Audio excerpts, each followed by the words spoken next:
Hi, I'm Adam Bates. And I'm Sarah Bates, and thank you for checking out our GoFundMe page. We would just like to take a minute to introduce our family to you and explain why we need your help. In October of 2013, we purchased our first home just outside of Columbus, Ohio. Our son Caleb was 2 years old, and Sarah was 5 months pregnant with Levi, our second son.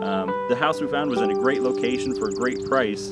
We knew it needed some updating, but we thought it was a great chance to do some work and make it into the house that we wanted it to be. Our second son Levi was born in February.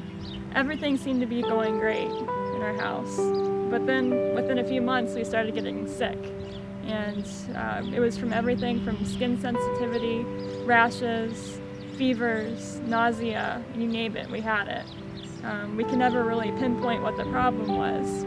Then a few months later we ended up remodeling and doing some cosmetic changes to our house, and we discovered the unimaginable: mold.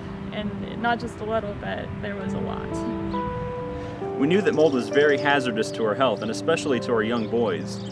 So our top priority became to clean up the mold and also find the source of the moisture that was feeding it. And eventually it led us to a shower. We ended up tearing out a lot of the house and finally came to a bathroom where there was a shower that had been leaking for years. It had rotted the floor out that we couldn't see, and there was mold under the floors, in the walls, in the attic. It was just all over the place. And we tore the floor out, and after uncovering that, within 4 days, our health issues had escalated so dramatically that we had to move out of the house. So after we moved out, we thought it would be beneficial to have a professional mold inspector come and analyze what type of mold we had. And by conducting different analysis, they found that, not to our surprise, that there were many different hazardous and toxic types of mold that were in our house. Underneath the kitchen floor, in our attic, and also in our bathroom. And we were just floored by everything. So one of the first things we did after having the inspection completed was to contact some companies and have them give us estimates to remediate or remove and clean up the mold, as well as to restore the house to the condition it was in when we bought it. And the figures were just jaw-dropping. It actually was going to cost almost the value of the house just to have it restored to a livable condition, or the condition it was in when we purchased it.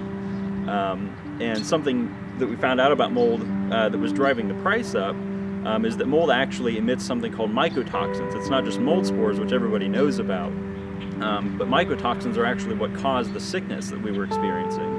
And those mycotoxins get airborne, and so everything around the mold is also contaminated. It's not just the mold itself. So even though everything doesn't have mold growing on it, everything around it is contaminated.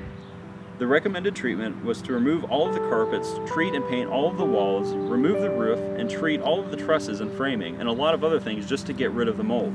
Basically, the entire house needs to be gutted and rebuilt.